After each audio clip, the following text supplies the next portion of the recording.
It is game 7. And really, this series deserved this game. It has been such a roller coaster with how well both teams have played at various different times. It has been close the whole way with the exception of game 6 in Edmonton, and now it comes down to one final game. And unfortunately, the headlines coming into this one aren't necessarily about what could happen tonight, but it's what won't happen, and that will be Brock Boeser in this game, someone who has struggled with injuries for quite a length of time.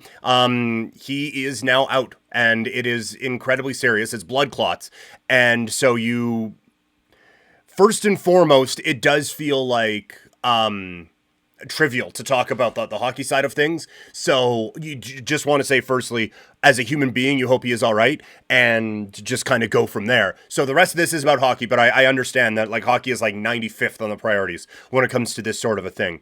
From a hockey standpoint, it sucks because you don't want either team to have an excuse. And Vancouver is already on their third string goalie. Now, that's because the backup wasn't very good, but still, they're onto their third string goalie and are now down one of their top offensive weapons. And so they had so much trouble generating offense, with the exception of game 5. They've had so much trouble generating offense in this series anyway. And now one of your best weapons is out. And I don't know how you adjust, because like Miller obviously can score, right? Like he gets the winner, but Boeser just has that ability, I've said it before, to score from distance.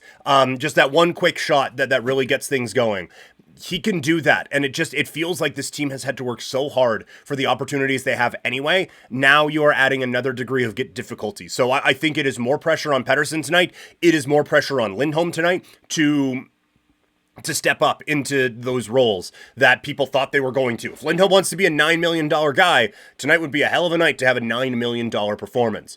On the Vancouver side of things, I worry about what this does for the game plan. It feels like they have tried to slow these games down, and it just doesn't work. Or at times it has worked, but they had their best game when they were out there and they were firing on all cylinders. And then I thought in game 6, they once again tried to slow it down and play kind of low event hockey, and eventually the Oilers are going to get going and skate you out of the barn. And that's what happened in game 6. And so now that you don't have one of your top goal scorers and you have your third string goalie between the pipes, I'm worried that it is going to be an incredible defensive shell from Vancouver, and they're going to try to just have one goal squeak through Skinner and hope that can carry them through to the Western Conference Final. And I don't think that's how you need to play against Edmonton. I'm not saying try to go like stride for stride with them the whole time, because then you're just doing what Edmonton does and not as well.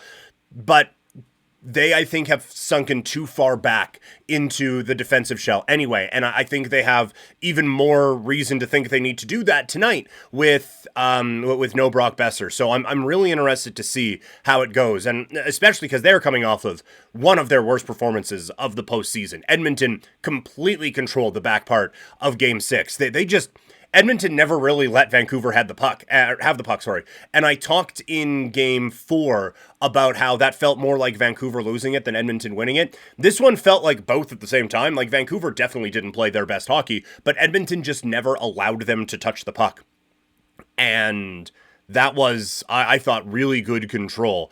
And for the second time in this series, I thought Vancouver had a goalie who could potentially be vulnerable, and they didn't test that guy. We will see what they do tonight, but I think it's really, really interesting. Another key from this, Vancouver got into penalty trouble early in Game 6. That cannot happen tonight. This Edmonton Oilers power play is too dangerous to continue to play with that type of a fire, and especially with Vancouver, the history they have and all of that. You don't want nervous energy creeping into that barn tonight. You want that place to be buzzing. You want the 80s movie music to be playing after goals, and the lights going crazy and all of this. Vancouver, I think, really is going to have to feed off of that momentum that they get from their home crowd and just go all out in this one. This is going to be such an amazing game. I am so excited because I have no idea.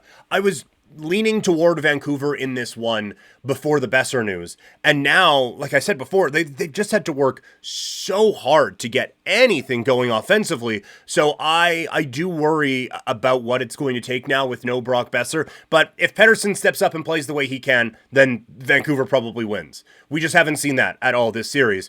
And we haven't really had a McDavid game yet. even though he's played well, and I thought some of the criticism of him is insane, but we just haven't had he is just miles ahead of everyone out there. We haven't had that yet. Do we get that in Game 7 tonight? Either way, legacies are going to be defined, and the Dallas Stars are hoping this bad boy goes 6 periods, and that eventually the winning team ends up being pretty beat up, because you got a real tough test coming out of this after Dallas picked up that win over the weekend. My official prediction, I'm still going to go Vancouver. I don't trust Skinner. But golly, is this going to be a really, really fun hockey game coming up tonight. It's the stuff legends are made of.